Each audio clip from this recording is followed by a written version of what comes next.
I'm so proud of what we've done in Minnesota, both on the private side and on the government side, because what we did in 2023 was create guardrails around the hemp-derived industry that protected consumers, that gave people the testing, labeling, and certainty that these were safe enough to give them a try.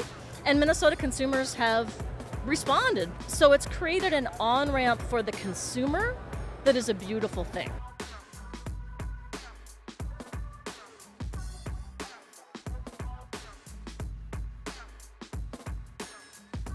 Jen, Reise, thanks for being here. Thank you, Jay. Glad to be here. I'm glad we could do this here, and we were just lamenting how dry it is in the desert. It's only matched by feeling it. Yeah. how dry it is in like winter in the Midwest or in Toronto. Exactly. It rivals. Yeah. It's better, I guess, when it's warm than when it's cold, but we'll deal with it. We'll hand lotion, lip balm, and water. We'll get through it. You are a lawyer. You are in Minnesota. You are an expert in cannabis law in Minnesota. That is a busy place to be right now. It really is. Of all those things. It really is, yes. So I'm a transactional lawyer. I help people set up successful compliant businesses in both the hemp-derived and the adult use space. And I'm really proud of the hemp-derived industry that we've built in Minnesota, and I'd love to talk about that more. Yes. And of course, adult use, we're still trying to get our feet under us. The Office of Cannabis Management kind of threw us a curveball a couple weeks ago, and I've been working hard on that ever since. Dealing with it. Can we dive in actually on the hemp-derived stuff? Because sure. That is both the, I don't know what the right words are, envy and ire of a lot of the rest of the industry, and maybe in this building, but in general. Yep. Like there is this tension between hemp-derived products, hemp-derived businesses, and sort of the cannabis industry, I guess. Right. But some have done the jump back and forth, and regardless of where you are on that spectrum of love it, hate it, it is thriving and growing, especially in places like Minnesota. Like, I guess, what is your take on that, or does that all make sense? What have I gotten wrong? So I'm so proud of what we've done in Minnesota, both on the private side and on the government side, because what we did in 2023 was create guardrails around the hemp-derived industry that protected consumers, that gave people the testing, labeling, and certainty that these were safe enough to give them a try. And Minnesota consumers have responded. A lot of people are doing hemp-derived drinks instead of alcohol. I think we'll see another huge dry January for hemp-derived drinks in Minnesota and beyond. Excuse me. So it's created an on-ramp for the consumer that is a beautiful thing. It's also created an on-ramp for entrepreneurs, right? I have a lot of clients who are eager to get into the adult use space. I look forward to helping them make that transition. But while we wait for the Office of Cannabis Management to get their shit together, to get this market open, at least they're able to sell hemp-derived beverages and edibles and smoking products and home-grow products and know-how as a way to on-ramp into being cannabis entrepreneurs in this space. So I'm really proud of what we've built. And I was at the International Cannabis Bar Association, CLE, yesterday. And I was on the first panel. We were talking about... a lot of letters right next to each other. I know. INCBA. I think I know what it is. Yeah. International Cannabis Bar Association. That's right. CLA, Continuing Legal Education. Oh, good job. I know. There you go. I appreciate you spelling that out, because you're right. Like, not everybody just I just want to make sure I knew has it all. that at the top of their head. Right. Okay. So I was on the first panel of the day, and we were talking about regulation of hemp in different frameworks, right? Because we just saw California outright ban this stuff, where the Miller Amendment to the Farm Bill would ban it. Right. And I think those bans are in part motivated by feeling like there are unsafe products on the market. They're not tested, they're not regulated, nobody knows what they are, some people have gotten hurt. Nobody wants that. That's not good for anybody. And I think Minnesota has threaded the needle of creating enough regulation to protect consumers, but also allow for innovation and distribution in a way that the cannabis industry has not been able to. And so, of course, the cannabis industry is mad at the hemp industry, right? But I would say it's not the hemp industry's fault. Instead, we're just in this terrible situation where the hemp industry is generally under-regulated, the cannabis industry is over-regulated. Wouldn't it be a beautiful thing if we could come together and have some kind of one-plant solution? How do you address perceptions about hemp-derived versus cannabis industry, especially when you're dealing with politicians and regulators who aren't in the industry, right? Like, to them, weed is weed is weed. They don't really know the distinguishing factors. So how do you address the issue, and how do you communicate these differences? Yes, I'm going to try to shift here. Yeah, so no, it's okay. You can look wherever you'd like. Okay. Yeah. So I don't blame them on the one hand, right? Because it's a strange, complicated, technical, legal difference of the Delta 9 molecule all the way back to a hemp plant, or the Delta 9 molecule from a cannabis plant. It's really the same molecule, right? At least that's what people who know more about science than me tell me. It's true. Yeah. So I think when we talk to regulators, for instance, when I'm trying to get zoning boards comfortable with allowing hemp-derived dispensaries in there, we try to reassure them of the protections that Minnesota has put in state law. These are tested, carefully labeled products. They're federally legal under the Farm Bill, and my clients have the backing of an attorney who can help, their landlord or their city get comfortable with that. They're not some kind of fly-by-night gas station brand, which there are out there, right? But we try to make a quality distinction.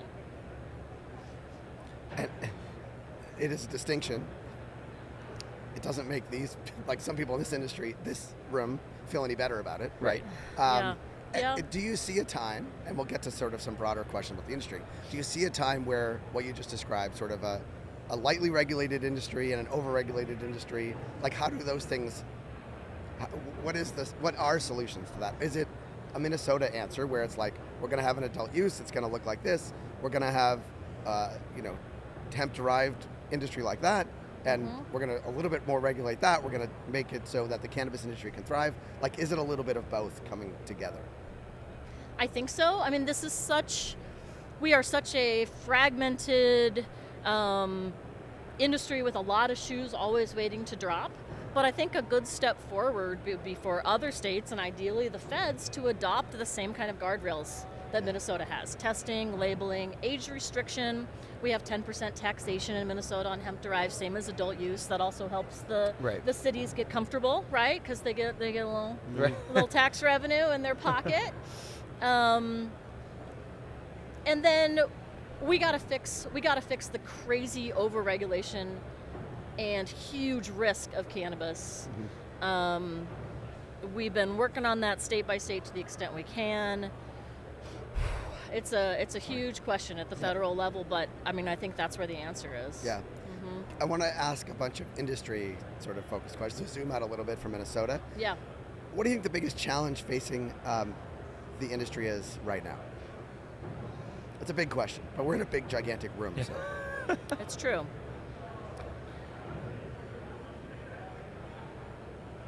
There's so many challenges. Yeah. That's the number one answer, by the way. So many challenges. I'm deeply concerned about the efforts to just kill the intoxicating hemp industry. I think I see where California and others have gotten that, but I don't think that that's a good path forward. We'll still see people in that industry. It'll just be all black market, underground, untested crap. Okay, so I mean, some of it might be good. Who knows, right? As far as the cannabis industry, it's so terrible that I feel like we've lost the momentum for actual national legalization, or at least, rescheduling and then hopefully descheduling. I'm a fan of descheduling, but I'm a realist. Like, we probably have to reschedule first. Can I butt in there? You say lost sure. momentum. In what way? Like, what do you mean? Like, politically, industry-wise, sort of, what do you mean by that? Oh, I was thinking politically when I said that. Yeah. 6-8 months ago, I was so much more bullish that Sure. that we would get rid of 280E by the time that Minnesota's dispensaries open. Right. I told my clients, I'm That's- not guaranteeing this. I don't know what's going to happen, but I think it's possible that you will not have to deal with this enormous tax headwind. Right. I'm not saying that anymore. We're going to have to plan to comply with 280E and continue to do the banking workarounds, which are getting a little better. Bankers, I think, there are more bankers like willing to work with the industry, Right. so I'm thankful for that.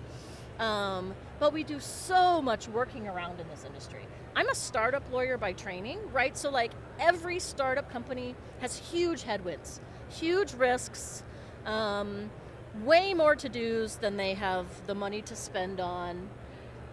But the cannabis industry is next level.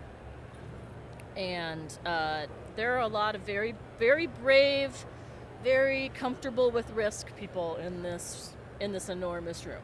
Yeah, Yeah. there are. So we talked about sort of the challenges and headwinds. What about opportunities 2025? So I think one of the opportunities we're seeing is consumers are excited about low dose products. And so I'm seeing lots of, like, people like me. I've only been a regular weed smoker for like a year and a half, okay? I've been a cannabis lawyer for 2 years. And so I can see that wine mom that I used to be and how she turned into a hemp-derived drink mom. We got to come up with a sexier way to say that. Hemp-derived mom, yeah. Cali sober. Well, there is a woman. Cali sober, mom. exactly. Yeah. Cali sober Sure. folks. And then I have continued to slide right into now being like a pothead. lover of flower Yeah. and a home grower.